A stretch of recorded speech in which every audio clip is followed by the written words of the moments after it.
Hello, friends. My name is Steve, and I'm here today with author Halo Scot. Halo, how are you doing today? I'm good. It's hot here, but other than that, I'm really good. Yeah, yeah. We're just talking before about the humidity, and I'm not a big fan of humidity, so I I can sympathize. Yeah, Yeah, it's like I think 80% humidity here today or something. yes, yeah, Right, that's fun, rough. fun.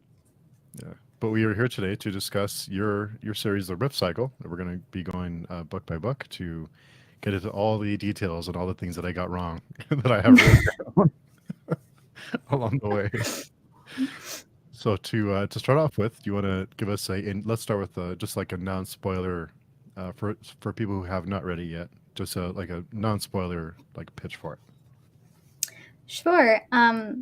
It's about a post-apocalyptic world where everything goes wrong. There's a lot of angst, and basically, season of birth determines power, and there are a bunch of realms that don't play well together, and a bunch of characters that don't play well together. And there's murder, sex, drugs, basically any type of taboo that you could think of. So, yeah, very grim dark. Can confirm, yes. True. And AC Merkel is here. Hey AC, thanks for coming by. So let's go ahead and get into the to the first book, and you start this off with you set the tone pretty quickly. What kind of journey you're in for? Death. So, yes, death and destruction. So start with Edge of the Breach is the first book.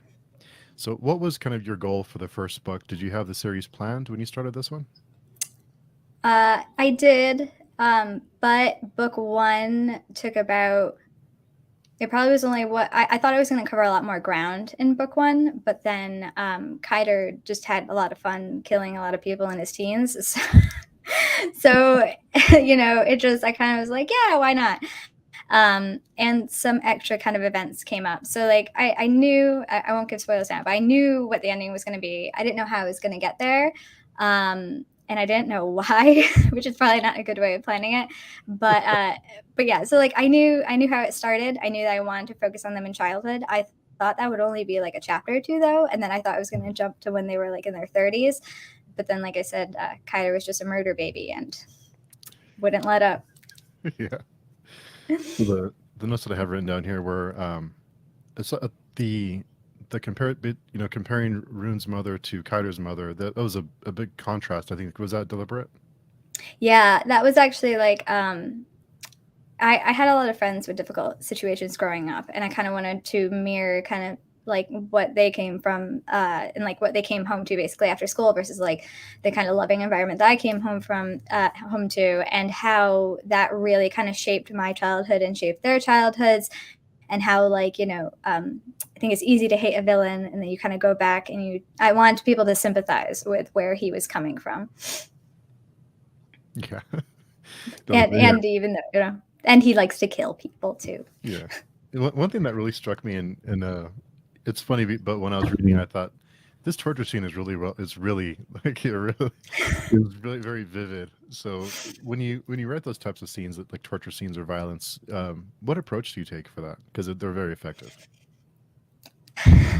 This sounds so bad.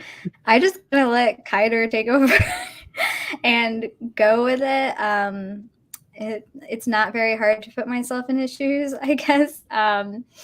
And so yeah, maybe it's speaks poorly of me. I don't know. I've watched a lot of shows though with a lot of torture, like Spartacus, HBO Rome, stuff like that. So that probably kind of subliminally, like, kind of made its way in. Um, yeah, I mean, like, I wish I said I had a process or that I wasn't like a psychopath, but it's very easy for me to get into the mindset. Well, I think once you have a reason, and I think that's what, like, even if Kaido's reason isn't a good reason, he always has a reason to kind of torture someone. So I think once I had the reason, it just was like, what are we gonna disembowel today? Yeah. And I did like Kiter's the interaction that he has with the reader during those scenes too is it was hilarious, but you felt like it shouldn't have been. Was there ever times when you thought this I may have gone too far here? I should pull back a little bit.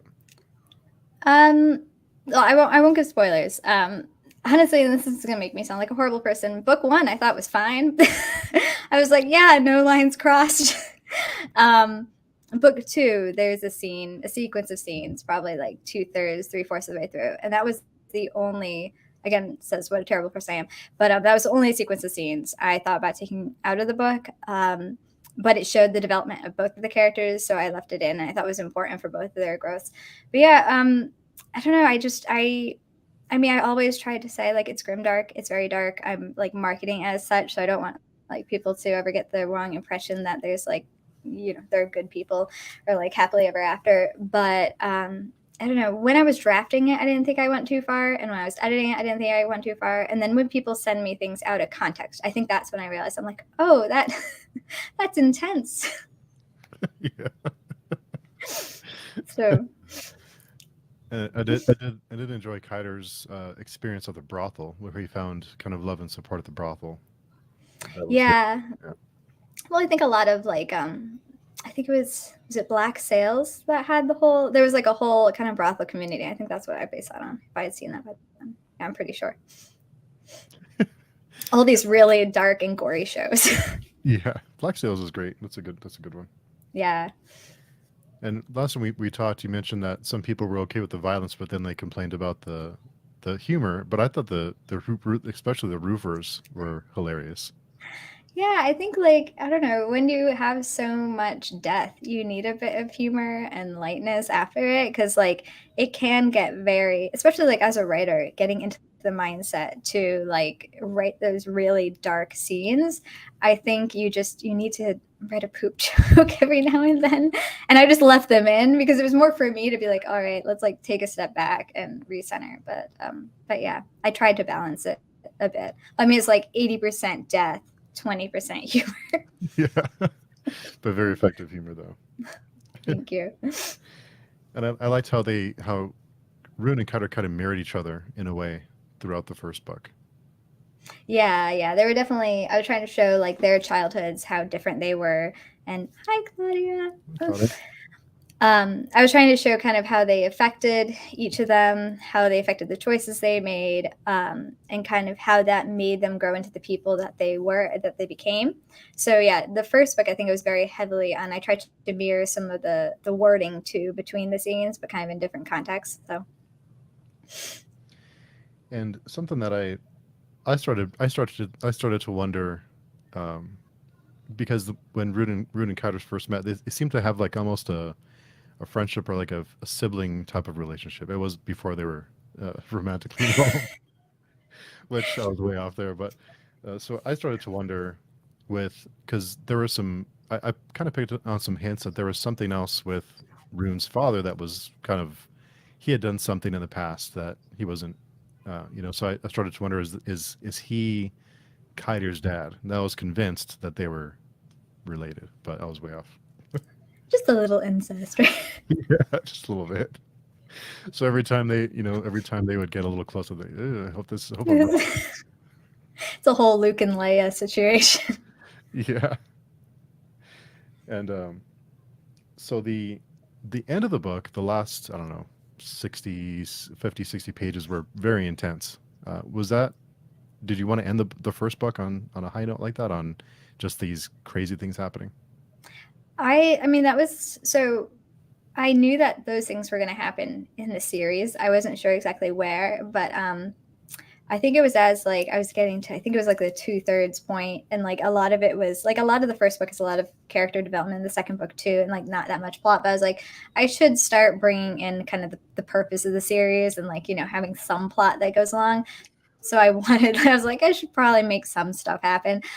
So yeah, I kind of snuck it in at the end there. And I don't know, I kind of like those breakneck endings where everything goes wrong and when like everyone's just crying and in pain. It makes me sound so bad, but like, and I like the whole like kind of layering different things going on at once so that like you never really get a chance to catch your breath, and to kind of almost zoom the camera out because you've been kind of dealing so much in Kaido's childhood and Rune's childhood, and then kind of going to see where they are in the big picture of things. And also very intense is mild, right? Yeah.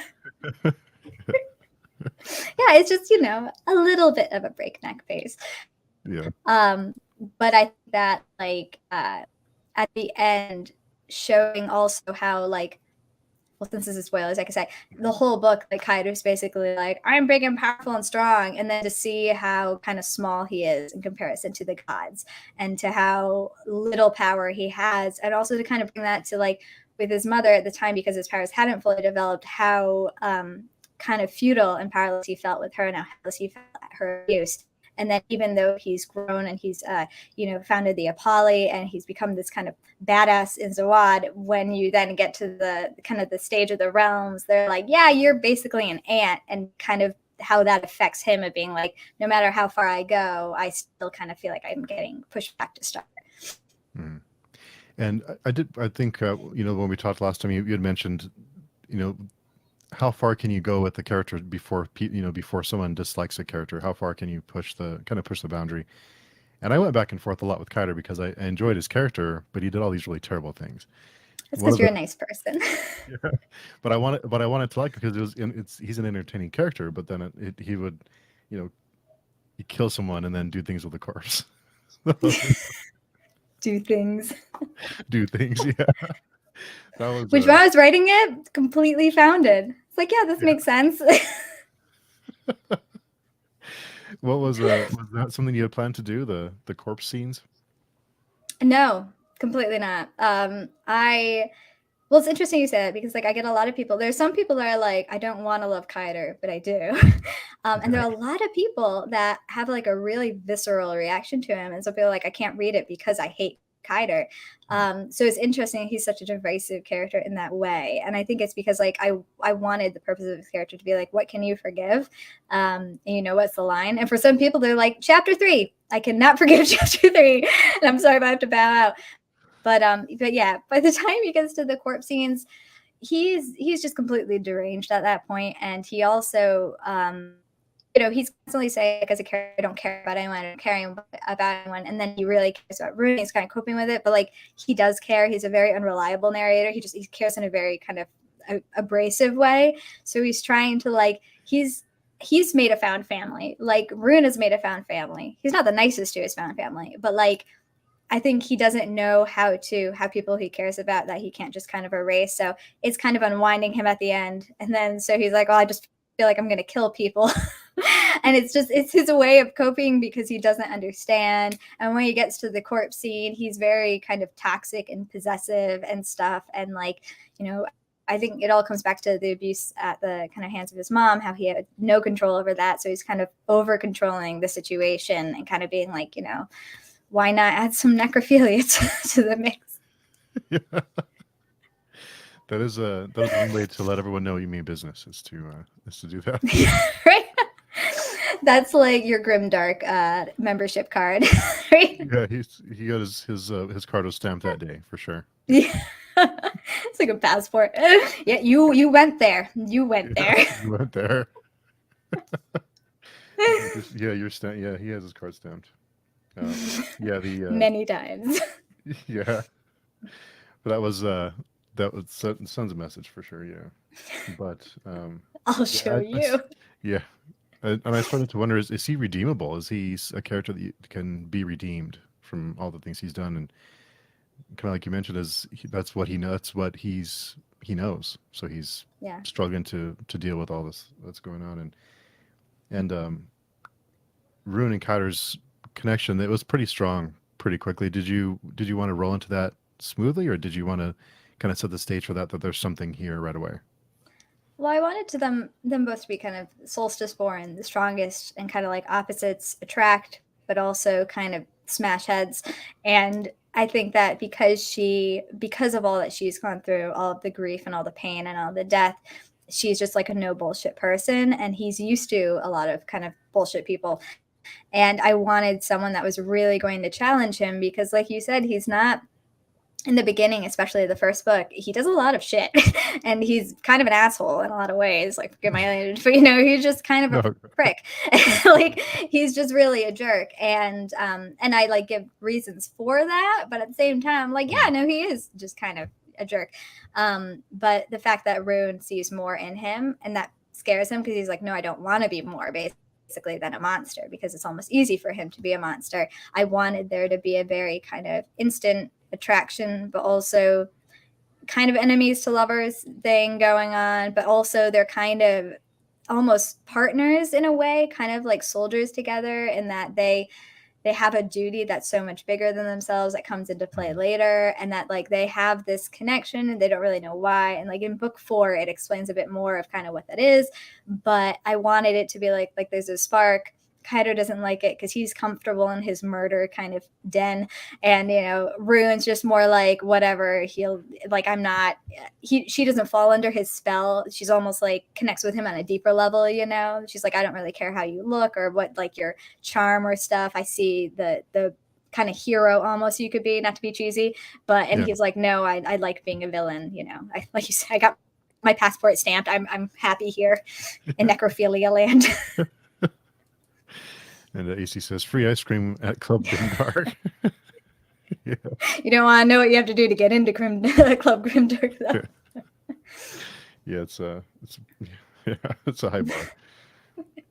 Yeah, the first book really ends off at a great point where you want to keep reading, you want to know what happens next. And what was that to write the second book? What was it difficult to know where to go with the second book after the reception from the first one? Did it influence you in any way? Well, I don't know if it was a good or a bad idea, but I wrote the whole series in a vacuum. So I didn't even get on Twitter until I was almost done drafting book 4. And by that time, like, because I was like, I kept this very messy document of like, I was like, here's all the shit you need to fix Halo. And so like book 4 was kind of me tying up a lot of loose ends that, I had kind of been like, I'll do that later in the series. So I like going into writing book 2, I think because what happens in book 2, I originally thought was going to be book 1. It was almost never, writing's never easy, but like I knew what was going to come next. I'd say that book 3 was actually, and I'll wait till that section, but that was the one that was probably the hardest for me to write because like it's mostly plot based. But X of Blood, because I knew it was going to be a lot about character development and kind of really about Kaider and Rune exploring their relationship, who they are, and kind of really coming into their power. And setting a direction kind of for the series. It was a lot of fun to write. I think it was probably the book I had the most fun with in a way. So yeah, because it was also supposed to be book 1. So I was like, oh, I actually know what's going to happen here. Except the ending actually, which is so funny because like someone said like, oh yeah, I saw that coming. I was like, that's great because I totally did. Yeah, I didn't see that coming at all. I didn't see that coming. But the both characters go through quite a bit of an evolution in the second book. I think they grow in a lot in different ways. How they feel about each other and how they influence each other. Did I? Oh, sorry. One sec. Sure. I'm so sorry. My headphones just went out. Can you hear me still? Yeah. Okay, go ahead. Sorry. Can you repeat that last question? I'm so sorry. Sure. I know we're talking about the characters and how they influence each other. Oh, yes. And how they're really coming into their own in book 2, right? Yeah, well, I think they kind of really, they become adults in book 1, but they're still kind of really young. And in book 2, I think especially Kaider, he goes from being just a gang to the most powerful gang in Zawad, and also like he's making enough noise that the gods are starting to get annoyed at him, so I think that it's showing that it's widening the stage a bit. Like that's what the ending of Edge of the Breach was kind of like, this is great that you've been murdering people and having sex with corpses, but there is a bigger kind of stage that needs to happen, and for Rune to kind of undergo the training of being a soldier, and to, after losing, well, I say spoilers, losing all the roofers and stuff, losing her family, like losing every family she had except basically Kaider, and with him too, she's kind of like reluctantly, she's like, we're kind of forced to be tied together because we're both solstice born. I wanted to show how she could kind of open her heart again, which is really hard to do after loss, and how she also could kind of forge a path, but she doesn't really know if it's really fully what she wants to do. So it's kind of about them both coming into power pretty quickly and kind of solidifying themselves as people who are like known across the world, and especially for Kaider, someone who's like getting big enough to start annoying the gods with like all the things he's doing and all the connections he's making. And I did like that Rune made a different family too in book 2. Yeah, and well, I wanted it to be like, you know, it's hard for her to open up again, but I think that's the difference between her and Kaider is that he likes to shut down a lot, and she's brave enough to try to go out there again and again and again, despite the universe just being awful to her, despite me being awful to her. But I did, one thing that really struck me in this book is the action scenes, and you feel really disoriented during these scenes, like the bonding scenes. You feel really like confused, and you can see the smoke and hear the ring in your ear when you're reading it. What, was that something that you practiced, or was that just something that came to you? I tried to anything like that. I tried to do a lot of research of like firsthand accounts because I don't have anything that I like.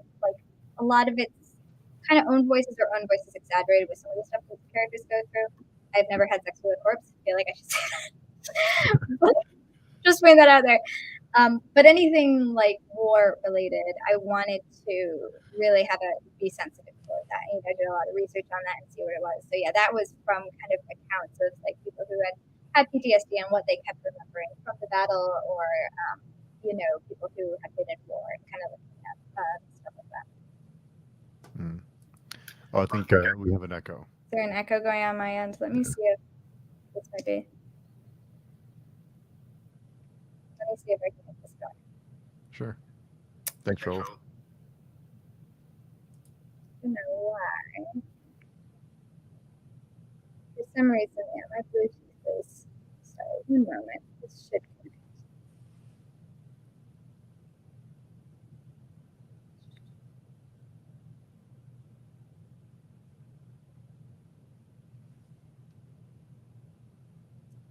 Worst case, actually, you know what?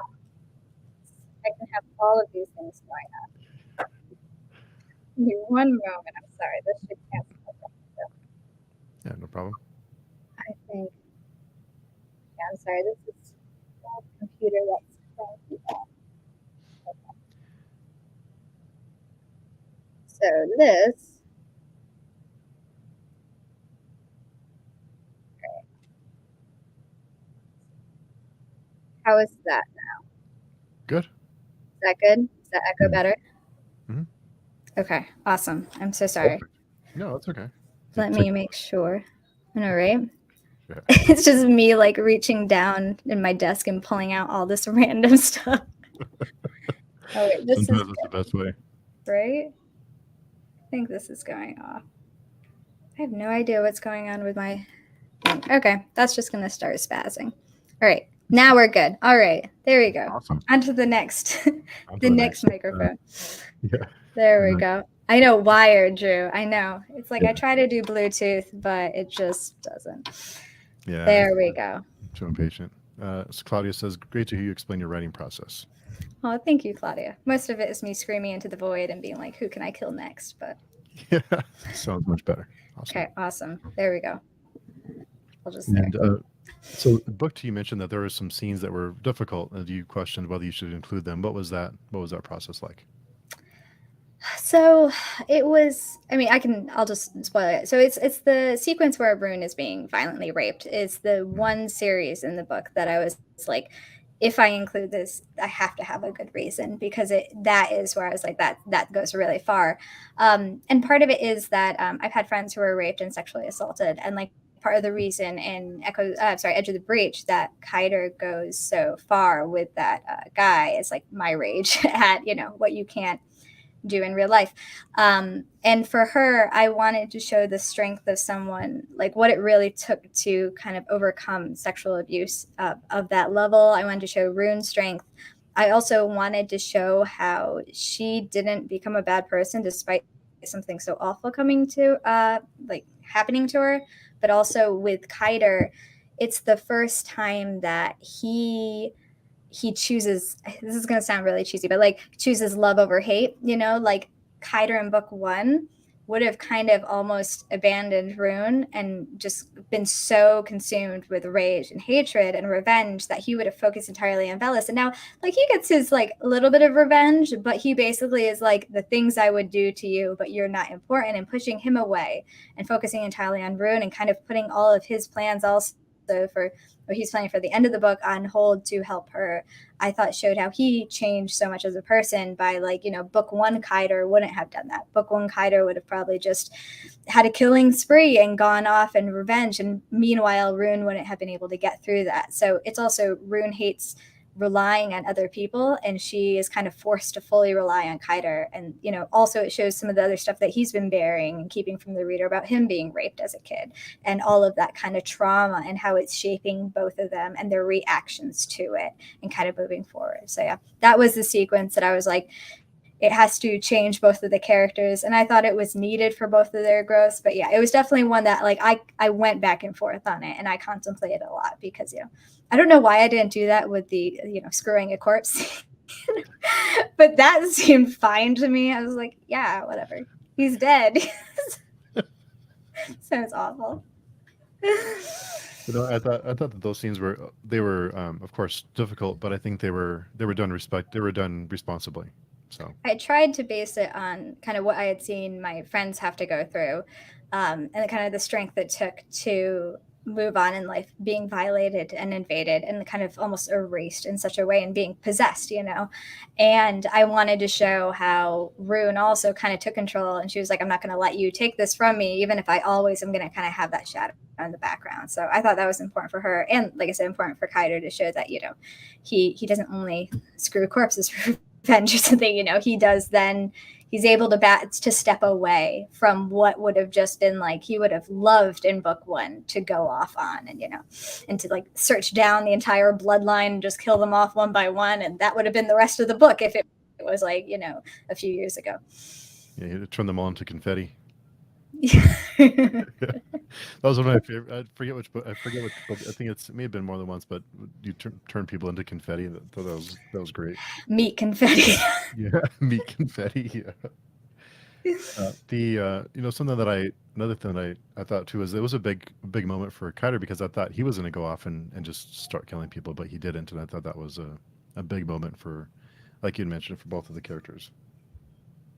Yeah, it's hard for him to, like, he loves killing people and he loves murder and he loves revenge. And I mean, like, book two is also, it's a whole revenge story about what happened to Rune in the previous book, you know, about like the gods killing her found family.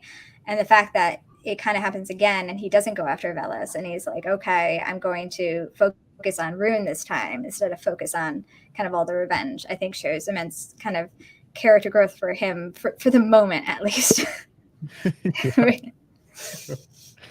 And another thing that I thought was pretty funny, because it kind of, it caught me a few times, is I don't know if is it breaking the fourth wall when the Yeah. I thought, and there was a few times when you know, one of the characters say, well, I'm do I have to spell this out for you, or come on, reader, like you should, you know. And I thought, well, I'm kind of, I felt like I should know what's going on, and I'm not sure. So it was also hilarious. What made you decide to take that approach with that? You know, I was trying to think about why I did, because it just kind of happened, to be honest. But I think, like, my sister is really into musical theater, and there are a lot of like musicals where they're like, you know, I mean, just breaking into song is honestly kind of breaking the fourth wall, because like I don't usually see that out in the world. But like, you know, there are a lot of times when they kind of turn to the audience and then they deliver a monologue or something. And I think it kind of snuck in that way. But I also didn't want the reader to feel safe, you know, because I mean, like, you're reading a book, but I mean, maybe it makes me so sadistic. But like, I wanted it to be like, you know, you're just almost like aggressive, you know, like Kaider and Rune to an extent too. They have very kind of prominent personalities, and to just kind of be like, hey, now that you're reading, you're a part of this too, and you can't just walk away and stuff, you know. Yeah, it seemed to me, it seemed very natural. It just seemed like it kind of like you mentioned, it just seemed very like, it just, you were just having fun. And yeah, I didn't plan it. I didn't plan it. Okay, yeah, because it seemed very natural. Like it was just kind of, it could just kind of happen. And when it first started happening, the more that it happened, the more I thought, well, I better pay attention because Rune's gonna call, or Kaider's gonna call me in if I don't. Yeah. They're gonna get you. Yeah. Yeah. They love you, Drew. So I know you had mentioned that another reader had said I saw the end of the second book coming a mile away. I didn't see that coming at all. I thought for Me sure neither. I didn't see that coming. Yeah, at all. Well, so I knew that a lot of the second book was going to be character development. And as I got to like, I think it was 2/3 of the way through. Again, it's like always that 2/3 mark that I was like, I should put some plot in here. But I knew that I was going to have the whole Kaider try to take the throne, but do it for Ruin and everyone. And I wanted to make it so it wasn't too obvious, but like because everyone thinks he's kind of power hungry, I wanted it like everyone to kind of be afraid, but they're like, well, he's kind of the devil we know. So maybe it's okay because he's also kind of changing. And like Rune always says, is like the people actually are trusting you and loving you. And he's like, no, I don't want that. But also to show that like, you know, he has so much power and everything. One thinks he wants more. And he's just like, I actually just want freedom and peace and to like smoke and drink and, you know, have sex and murder the occasional person. So like, and like Rune has always wanted that purpose. So I think for him, he's kind of like, I'm showing you your path without kind of forcing it on you, but just kind of like, especially at a point where she feels very violated and she feels very off kilter and stuff, for him to kind of give her that purpose and to be so kind of sacrificial and selfless in that moment. Whereas most of the series, it's been like, he's been like, mine, you know? So like that I did start planning about like 2/3 of the way through, but the whole his father, like originally I was just not going to do anything with that. And then I looked back through like book 1 and 2. I'm like, well, I've been kind of unintentionally hinting at it with like the glowing eyes and with like his height and with also all of the times he kind of self-harms and heals relatively quickly or doesn't die, or he gets like basically blown up at the end of book 1 and they can piece him back together. So I wanted there to be, I was like, there's actually something kind of weird there. And I'm like, I mean, I love Empire Strikes Back too, the whole Luke, I am your father. I was like, oh, I don't want to kind of do that. I was like, oh, it is kind of Star Wars on crack. So I feel like, you know, it would make sense in a way to do a whole, you know, and then it would give him a higher kind of purpose too, and almost like he escaped his mom's abuse, but like now with his dad's abuse, it's kind of like putting him right back to where he was in childhood. So he feels trapped all the time, like there's a cage he can't escape. Yeah, and AC says this makes me think about how often Kaider and Rune reflect each other. The first wall break happens back to back with each of them in their own chapters. True, you're such an awesome supporter. Thank you. Suffering through all the books. Like, oh my God, what's happening next? And another thing that struck me with each book, it's each book seems like you were taking chances with each book because there was something jarring that would happen that would carry over into the next one. So it seemed like there was like we couldn't get, as a reader, I couldn't get comfortable and just know I know where this is going to go because everything is always different. Yeah, that must be a little. Is that tough for you as a writer to kind of to take those chances and to get out of your comfort zone when you're writing it? I wish it was out of my comfort zone. No. I conceive the series kind of really as like one giant book. Enjoyable suffering. But so like I think I kind of knew that those would be almost it was always kind of like you know how you have the beat structure and then you have like the temporary triumph and then the shit hits the fan kind of going to the end. And I wanted kind of each of the ends of the books to be kind of that temporary triumph, but wait, there's more to kind of pull you over. So like I'm like, you get some closure but not really, and then to go into the next book. I think each of the books has a really different flavor too. Like it's a series, but it kind of focuses on something different. So I wanted it to kind of be that transition into like what was happening next. Like at the end of Echoes of Blood, when Kaider's like, oh God, Ra's my father, and he's worse basically than my mother, and like this is the god who raped my mother, and all of that kind of backstory. And then you have Rune basically being Queen of Zawad, the soul queen though, whereas before there were 4 monarchs. It just kind of sets them up for where they're going in the next book. Because I think if I ended a bit before that, it feels like the end of the series. You know, it's almost like, and then they lived happily ever after. I'm like, but wait, there's more death. We're not done turning people into confetti just yet. Yeah. And up until then, I was feeling pretty confident about about Rune's dad being. I was convinced. So No, that's a good guess though, because like honestly, in the beginning, I didn't know if I wanted them to be romantic or not, and I was like, I wanted them to have something a bit different. And like they do explore kind of the romanticism and the sexual nature of their relationship, but I think it's almost like I don't want to say deeper bond, but like just a different type of bond because like in book 3, after what they've gone through, they aren't really romantic anymore. They like trust each other and they're partners, and because they both have this immense power and they're both born under the solstice, the opposite solstices. They understand each other better than I think anyone else does, but at the same time they're like we're different now though. So it's not a bad guess by any means to think that they're related, because in a way, I mean, I don't want to say they are, but like there are kind of familial parts of their relationship too. yeah, and yeah, they did have a different kind of bond, but we'll Yeah. find that out later. Yeah, what that is. And yeah, so I was yeah, the end of that book really was, damn it, was a pig. They lived happily ever. No, they didn't. And I started to wonder towards the end. I was like, okay, where now that all this is happening and Brune has the crown, and it's like, okay, what's going to happen next? And then boom, Emery fall. Just Yeah, sadness, sorrow, and misery. yeah. It's like, well, that changed gears pretty fast. Can't have So too much of a good thing. We got to make them suffer. no, it's like I know something's coming. What's going to happen? Something's got to be happening here. Something's going to happen because I wasn't sure what's going to happen next for the next two. So talking about each book having its own kind of different flavor, the 7 year gap between book 2 and 3 was a big gap. Yeah, I wanted to like the first book covers a lot of kind of land, and that I think they start when like I think Kaider's 9 when we meet him, and then he goes to like he's in his 20s at the end. And but then the second book is pretty much I think they're just kind of like in their early 20s. It's been a while since I wrote them. Sorry if I might have my own facts wrong. But book 3 I wanted because I wanted to be such a kind of torturous and prolonged period of Kaido really feeling trapped from when he goes from kind of being the strong big bag boss of the Apolli.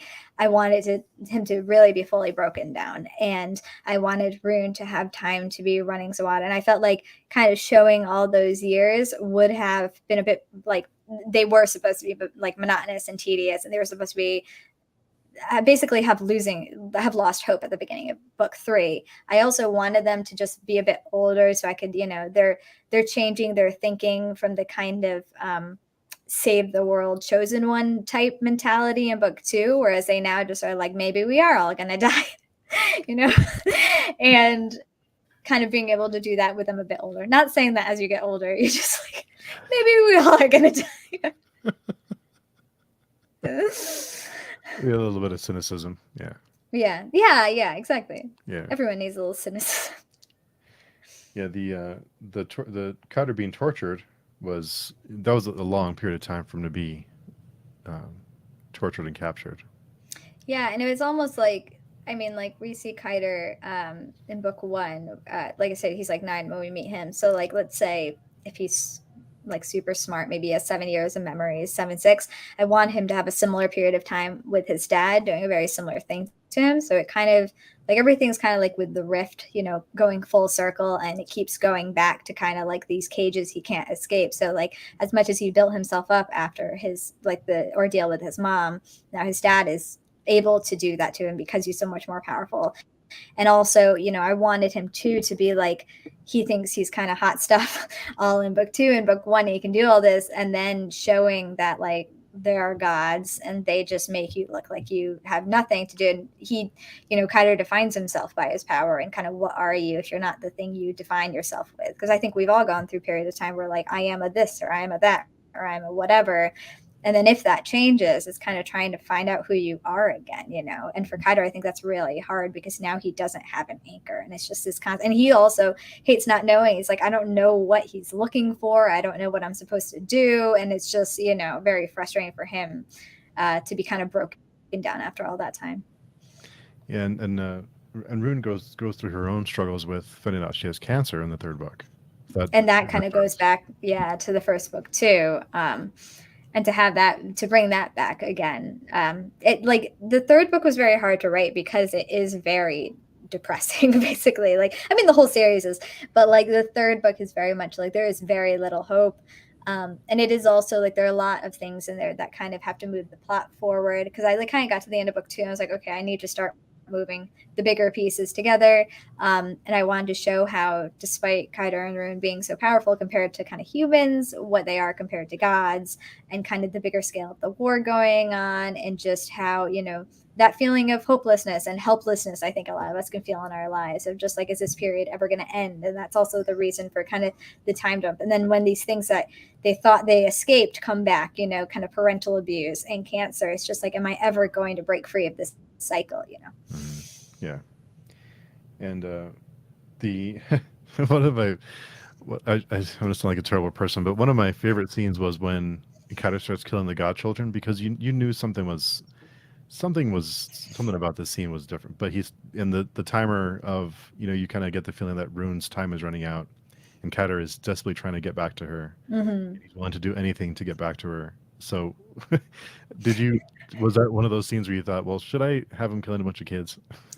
Yeah, well, I should say, like, I debated it, and then I guess, I mean, it becomes a bit, try not to make it preachy, but like, I made them all 18 or older, which, like, for me, I'm like, they're totally like babies.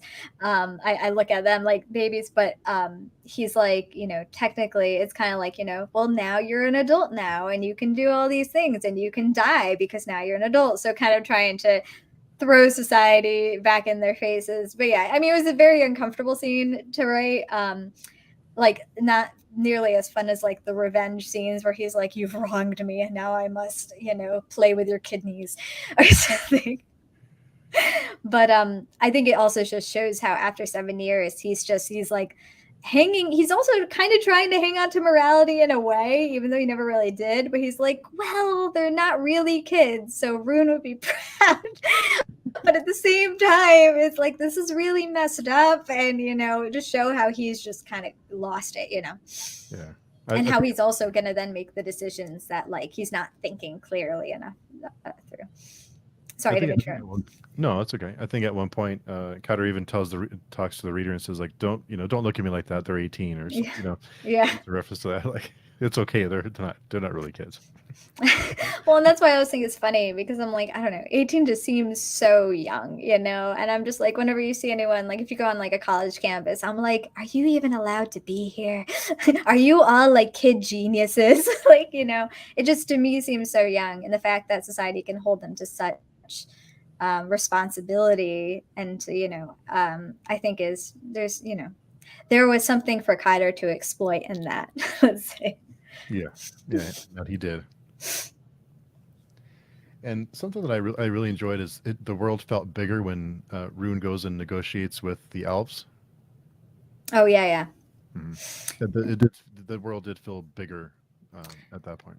Well, I wanted to, because Kaider is like kind of playing with the gods and stuff, and all, and it's all kind of glass and rain, and he doesn't like it, because like he's used to the desert. And then Rune kind of goes to this almost like kind of tropical paradise where things are in balance, and also to have them kind of, it's like, I think the first episode of, I got the Star Trek The Next Generation, I think it's when Q kind of says, like, you humans just can't be trusted anymore. So it's kind of mirroring that, of like, the elves are like, we're kind of good not interfering. Like, we don't really want to get mixed up in this. So I wanted to expand it while kind of showing an external light on Sawad and kind of humanity, on what kind of the other kind of creatures think of them, really. Yeah, and the elves were kind of just like, like you mentioned, they're kind of just like, leave us out of it. We're fine. Like, Well, they were, and I think that's the whole point I was trying to make with them. Kind of, is like, is it really peace if horrible things are happening, you're not doing anything about it? Or at the same time, if humans have kind of proved again and again that they can't be trusted, it's like, what? And I don't want there to be an easy answer, so I'm like, you try to see both sides. It's like, humans are like, we really need help, and also like, you've kind of always needed help to mess stuff up, so we don't really want to do this again. And so, yeah, I think it's that whole cycle of like how far also like do you go to preserve the peace, and what does preserving the peace mean, and what are the sacrifices in that. Hmm. And with Kiter, there was a period there of peace, or at least of, I don't want to say maybe not peace, but at least quiet, of a little bit of a balance there. That was until the end where not so much.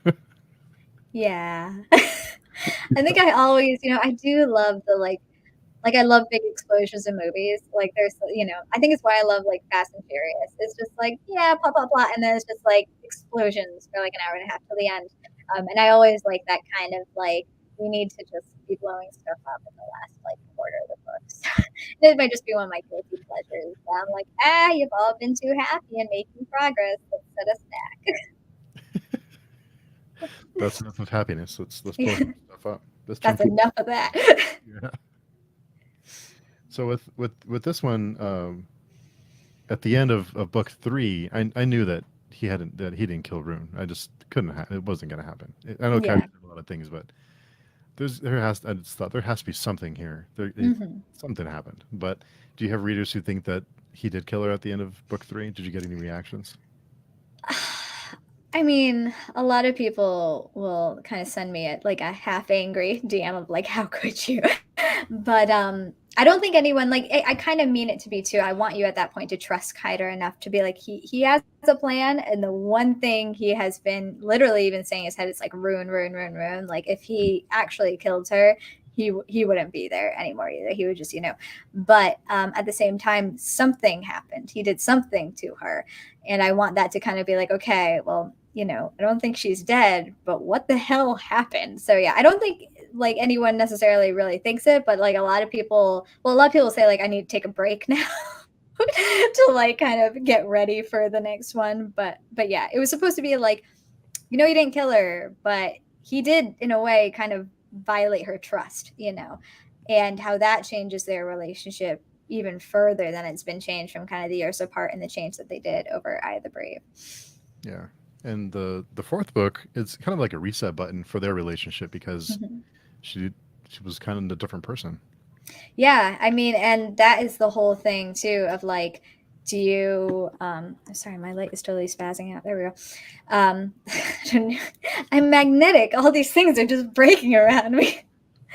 But I think, yeah, I wanted it to be a whole like full circle, but at the same time, I wanted to show that like Kiter definitely crossed a line in basically erasing who she was. And now he did do it to save her, but like she says at the end, she's like, "You could have told me." And like, I think it shows how he, when it comes to Rune, is so like he doesn't necessarily think like the whole when he's killing the godchildren in Eye of the Brave, he's just gotten to the point where it's like this is like batshit crazy, but he's just doing it because of that. Whereas like he's pretty cold and calculating with other things in his life because he's had to be to escape situations. So yeah, I wanted it to be like he crossed a line. She, she then when she figures out, it's like things can't ever really be the same. Like you basically used your God power on me to save me, yes, but it's like you never gave me a choice in the matter. So it kind of shows how it's like they're always bonded together, but they're kind of back where they started in book one, and that it's like that kind of tentative trust of like a, will you kill me? Will you not kill me? And The thing love is made of. did you always know how to kind of how to bring them together and through that book because they were apart a lot and they kind of had their own separate lives in it. A lot of it seemed like it was Kiter's, um, you know, mental state and what he was kind of processing through the book, and that was a difficult time for him. Yeah, I mean, like, he knows he basically shouldn't have done it, but he also knows that it's the most, like, for him, it's the most logical way to protect her because if she doesn't even remember himself or herself, and like no one else kind of remembers her, and everyone else is kind of like, dead or gone or whatever, I think it's a way for him to just know. And when it comes to her, he's almost like their relationship is toxic in that way, is he's almost possessive of her without, but he doesn't mean to be. So I think he's processing that. He's also trying to figure out how to get out of, like, how to save humanity so he can kind of save Rune. So he's trying to figure out kind of the code and the prophecy and all of that. while Rune is kind of back to. I wanted to kind of give her the roofers again in a way because she had lost them in the first book. So like, you know, it kind of is that way, but almost with the kind of, she knows something's different. I don't know, like it's like a sad send off underneath. It's like we're back to where we started from, and though we went so far, we're kind of back here. And then like the last send off is kind of like tying the knot, you know, tying the circle closed, literally. Yeah. And with the end of this one really got to me. Just the last, I don't know, 50 pages or so were really effective. Really, this is one of the, I don't get too emotional when I'm reading, but this is one of the ones that really got to me. Was that something that you tried to have a nice little punch at the end? Well, I got to the end of this one, and this one was a bit like, because it was more kind of it was almost reflective in a way. Like it was kind of reflective of the series, of how far they've come, of the things that they could and they could not do, and of the fact that, you know, when they figure out that they have to die.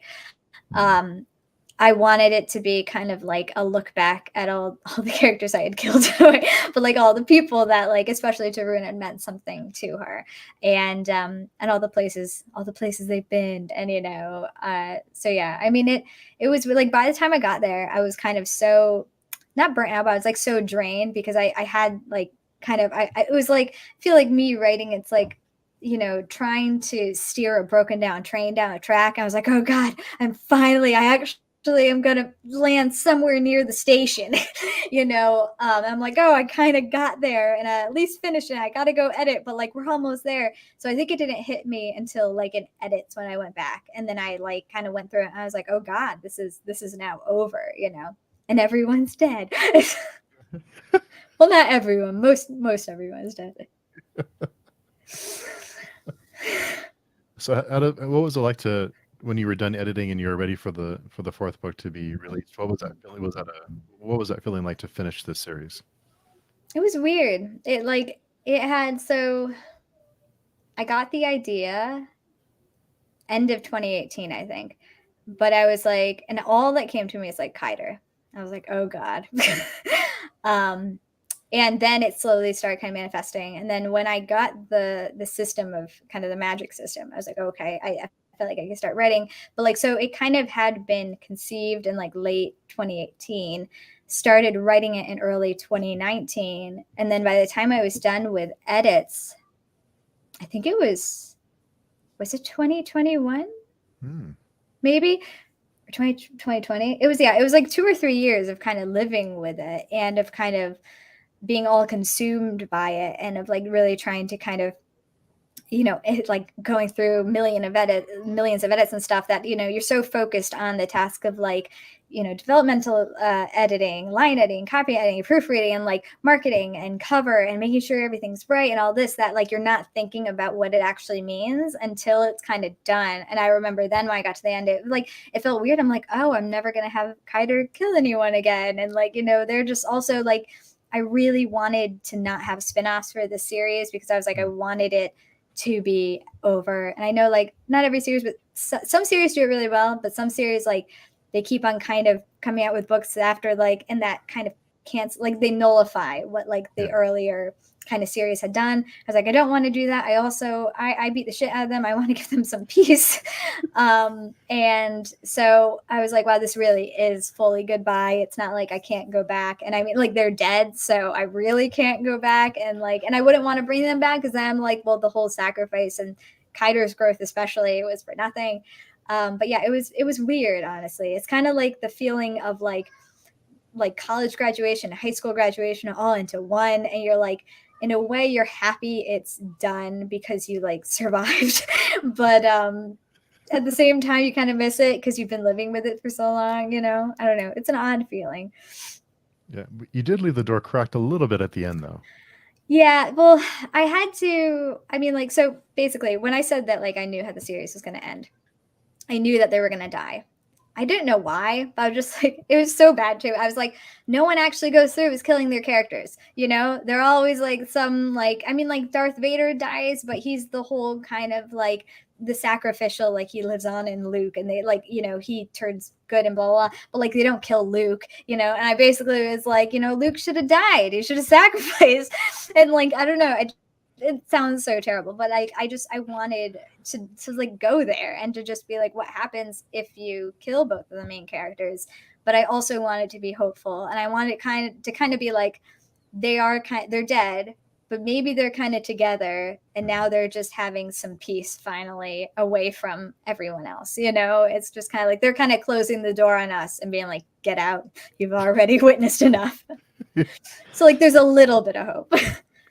Well, I thought it was almost like a beautiful ending that because there's really no other way for the story to end. This is kind of what my takeaway from it is. You knew that something was going to happen. Somebody was going to die. Something bad will happen. So, but the way that the end that the book wraps up and it felt hopeful and it felt like it was very done. It was very touching. But I did wonder if we were going to get like a reincarnation or some kind of something later in the future with this world, and maybe they would be connected somehow, or they would be talked about, or they would be a big influence on the other set of characters. So if with these characters, if they're gone, have you thought about this world exploring it again? You know, I like, to be honest, it's like it's a series that's near and dear to my heart. It's the series that I you know, kind of brought me into the awesome like writing community, and it showed me a lot of things about myself, and it was just very therapeutic and very cathartic to write. And but I remember when I started, I kind of made myself promise. I was like, don't go back to it, because I don't think it'll ever kind of match the, like, I needed to write that series at that stage in my life, and I'm at a different stage in my life now, and I think that it would just be doing a disservice to um kind of how I ended it to go back. And I mean, like, the rift is closed now, and everyone's Mhm. like, I mean, like, everyone's in post-apocalyptic wasteland, but like they're happy-ish, you know, and like the Apolli live on, and like everyone's kind of miserable, but they're alive. So I mean, parallel to real life. But yeah, I didn't want to go back. I mean, like, I do, but at the same time, I think that as soon as I started, I would just feel like it was wrong. Like, I originally had thought about doing something with like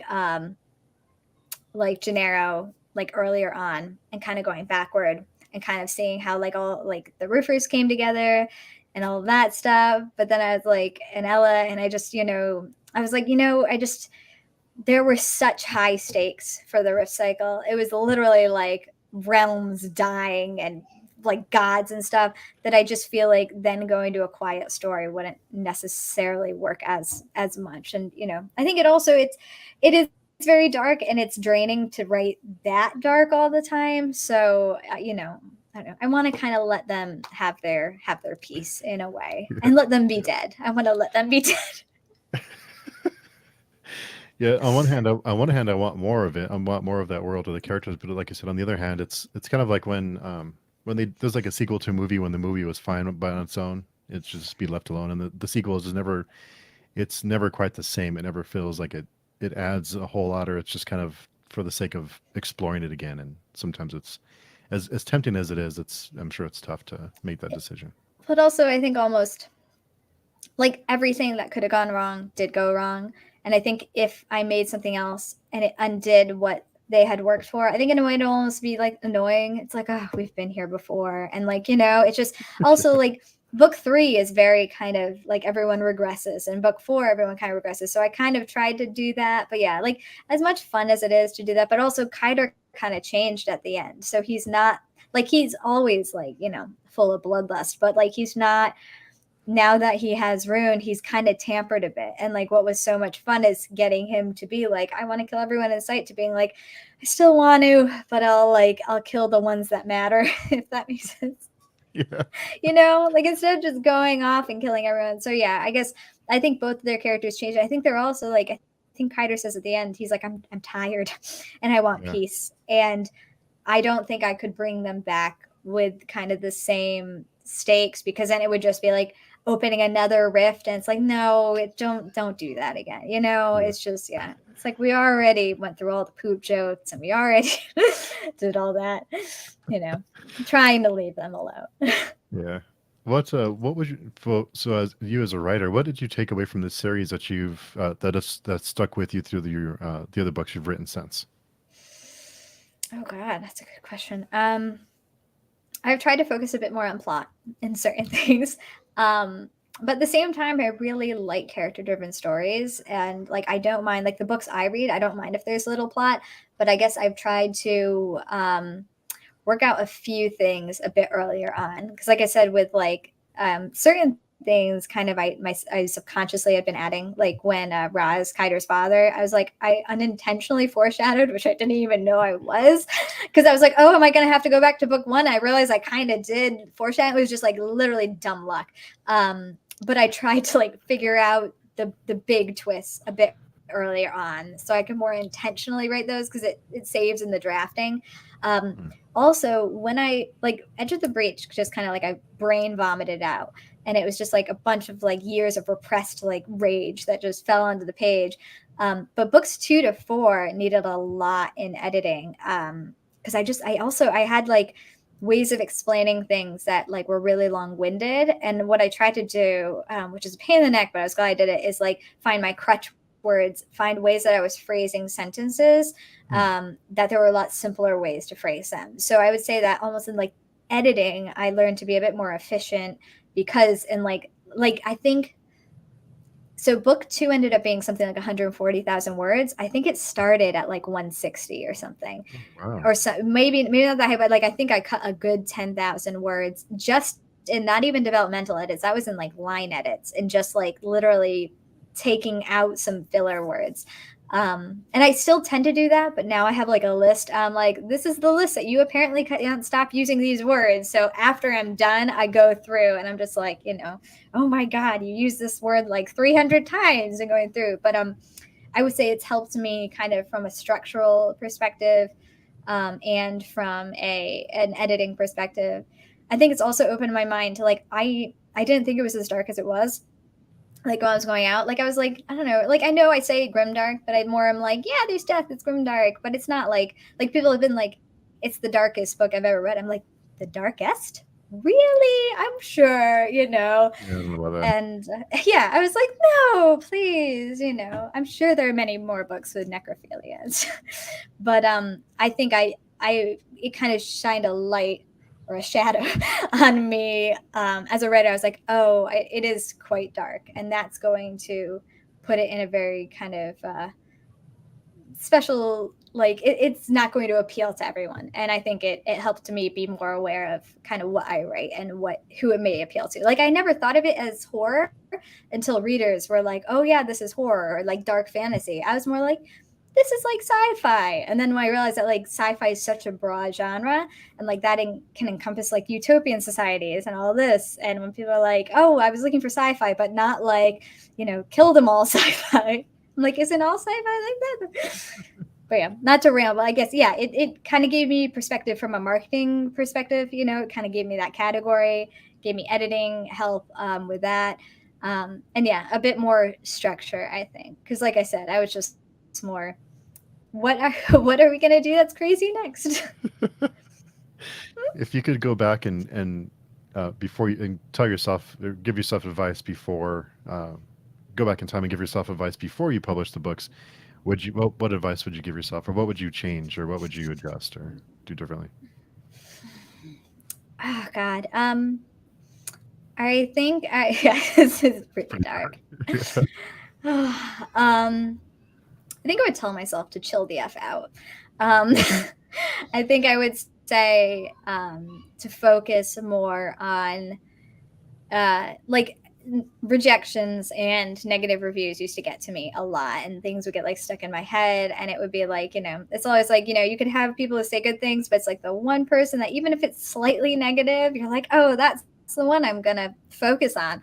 I would tell myself to chill. I would say that it's not going to appeal to everyone, and that's okay, because like in a way, I think I've made a few really great genuine connections over like other people who have, either kind of experienced things I have or have seen themselves in the series and stuff. And it's nice to be able to take the time and to foster those connections.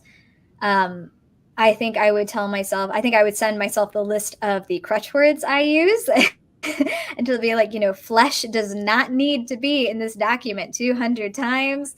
Well, maybe it does, but like it needs to be in a bit, God, or like blood, gore, just, yeah, I'm trying to think of something profound, but I guess I think I would also say, keep writing and keep pushing forward, because there are a lot of times, like, to be fully honest, like writing is just very frustrating. And I, have wanted to rage quit so many times, because it's just like, oftentimes it feels like you're screaming into a void and you're screaming into a void. And like when something's as niche as being like queer, dark, and self-published, it's like I feel like I have 3 stigmas that I'm often working against. And I think, before it used to really bother me if like it wouldn't kind of go out. But now I'm just kind of like, you know what, just write what you want to write for yourself, write for your audience. If you have fun writing psychopaths that like to murder everyone in their path and fuck everyone in sight, not to be crude, but like just do it. Yeah, I think I would just mostly tell myself to chill and to buy more beer. Sound advice. Yeah. Right. Yeah. That's really what it ends up being. Well, when I first read the synopsis in the back of the book, that's what appealed to me, is that it's dark and disturbing and violent. That's so, as for me, I know maybe I'm just a weirdo, but that's one of the things that was like, I want to read this series. Well, like for me, it's like when people say like some of the recent books are like, this book is like, it actually makes me buy a book. When like there was I think it was I forget what book. There was like a psychological thriller, and someone was like, too far. This book went too far. 1 star. You should not write about this stuff. And I was like, all right, and I bought it. I was like, yep, that's what I want to do. So like, I realize I'm not the average reader, I think, but there are other people who are like, whereas 1-star reviews, I guess, can help too, because it's like the most disgusting thing I've ever read. It's like, yeah, that's going in my cart. Yeah, it does, exactly. Me too. Yeah. And that's when when authors or people say they talk about negative reviews, and I buy a lot of books based on negative reviews, because it's like you said, it's, this book is so dark I couldn't handle it, it's too violent. It's like, yeah, well, and no one's paying for that. No one's like, hey, can you give me like a 1-star review and say this is disgusting, whereas for me, I'm like, good, look, this isn't a paid review, and someone's saying it's like, yeah, I don't know. I gravitate toward those books, especially the books that are like, you should never read this book in your lifetime because it's going to affect you and like dig its way into your hole, and like your brain. God, we've been talking about taboo so much, but yeah, even that, the book will literally get inside you. Oh God. Hi, Ross. Yeah. Agent Young. Yeah. Freudian slip. Freudian slip. That's okay though. So, what can you tell us about I Will Kill You? Oh, thank you for bringing that up, Steve. You're so sweet. It's very dark. Basically, so if you've read the Rift Cycles, basically I want to take Kaider. I want to put him in contemporary Manhattan, and I want him to be even more unhinged and to also be a father and to struggle with that whole, like with Ruin, he often struggled with like, I love her, but I don't want to love anyone, and that whole thing. So I wanted it to kind of, I realized I really liked writing the psychological kind of thriller and horror aspects of the Recycle. And I thought, what would happen if I kind of took that out and just put it in modern society and wreaked havoc on New York City? So, and I was like, I also really like American Psycho and The Wolf of Wall Street. And, there's a little kind of Soprano stuff in there. So, and being half Italian, it's just kind of like, I was like, I need to do a bit more with the gang. So not to propagate the stereotype, but at the same time, if you need a favor. So. Yeah, just went into your daughter's getting married. Exactly. Thank you, Drew. Drew was so sweet. He actually already read it. Oh my God. And Drew just had a book come out, Accessories to Murder, which is amazing. That was on Thursday, I think. Yeah. Sorry, I don't know what day it is. Yes, Thursday. It was Thursday. Oh, congrats. Yeah. So. Birthday. And you do have one book I wanted to. I'm sorry. Go ahead. No, go ahead. And you do have another, but the Heartbeat of a Million Dreams that was released in February. What can you tell us about that one? So that one is basically about a neurodivergent superhero, and it's a sapphic kind of romance. It's probably, it's funny. I'm like, it's my latest book, and then I realized they talk about slitting a baby's throat in the first chapter. So realize what it's off screen. Like, I'm sorry, I have kids, so like, I'm like, if it doesn't affect me, it shouldn't affect you.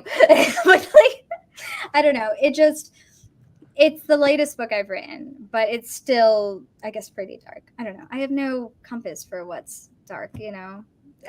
But yeah, it's about basically like my daughter's autistic, and it was around when she was diagnosed, and I wanted kind of to put a bit more kind of neurodivergence in fiction in what I had experience with. Like autism represents a lot differently in girls, and she's like level 1, so like she's very aware of the things like where she has deficits and where she has kind of strengths. And it's a bit, I hadn't kind of heard about all of this stuff until like kind of the neuropsychologist was like, and here's all the literature you can read. And I thought it would be interesting and kind of try to put it out there more as a strength as opposed to like, you know, a disability as they sometimes call it and stuff. So I was like, I think it kind of, you know, I think it's one of her strengths in a lot of ways. So yeah.